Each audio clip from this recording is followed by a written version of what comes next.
He felt like he could have more of an impact on them if he stayed right in their lives. So when football season was over, what are we going to do? So he decided we'd play tennis. But Carver didn't have the money to start a tennis team. And maybe at another time they would have that, but he wanted it then. So he probably used our money to build the tennis courts. He did what he had to do to get it, and he got it. When he was asked to start the football team up at Carver, he was trying to think of something that could bring them together. And he said that was it. So every kid had to learn that poem. One of the fellows came over here about 3 or 4 weeks ago. All of a sudden he did the poem. I said, well, then you mean to tell me you haven't forgotten it? He said, I'll never, as long as I live, I'll never forget it. He said, and I'm not the only one. There's a whole bunch of us will never forget that. Next thing he said, well, I guess I'll teach a bunch of kids. In the summertime, children around here didn't know anything about it, so he opened up the courts up at Atkins in the summer. And then he moved it up to Carver, and he stayed up there until he died. There were just gobs of kids. He would go pick up children if they couldn't get there. If they said they wanted to play, he found tennis rackets for them. Sometimes we'd be out riding somewhere, coming home from somewhere, and see a bunch of kids on the corner. He'd stop. You all know about tennis courts up at Carver High School? Have you been up there? Well, come on up there tomorrow morning. And some of them would go. He would bring kids, spend the night, spend the week. If he could help, he would. Well, we split up dinner many a day. Lash would come and bring them home. So we'd have to split whatever we had so that they could get some of it too. And I guess that's the reason why some of them called him their old man. That's my old man. That was his life. And he loved it. He brought him home one afternoon after school.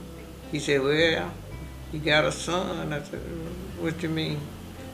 He stayed with us until he graduated, and Lash got him a scholarship at Morgan. We had Charlie 2 years. He always said that Mildred knew what she was talking about. He said, you know that's where I want to be, where everything is right. She just made it her life, literally. And they said, that's who I want to be with, you know. So that's what he did. He just attached himself. I don't know whether she liked it or not, but he just attached himself to her.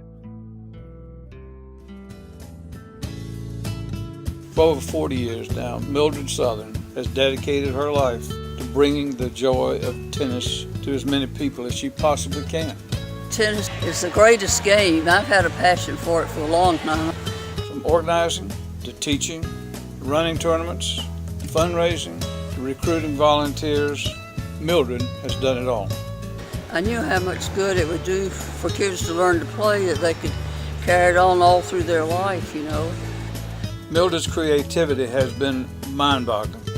She designed the Young Folks Tennis Program, which is now bringing a love of tennis to its third generation of children.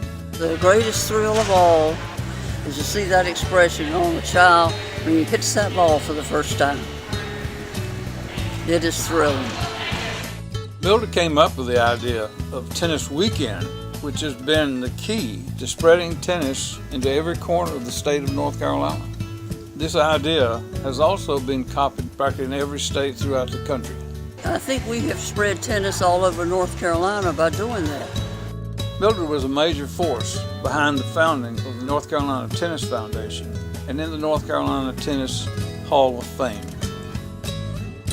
And in her spare time, Mildred had won over 130 championships at the city, state, regional, and even national levels. If you can win it, she's won it.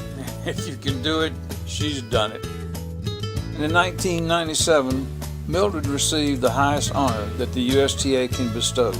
She was chosen out of 140 million women across the country as the one who had done the most for tennis that year. I just was so proud to receive it. The only challenge left for Mildred now is to share her love of tennis with one more group. They'll have a lot of tennis players up there. I'm sure the dear Lord will furnish tennis balls if they want to play. If they want to sit on the sidelines, he'll say that's okay too.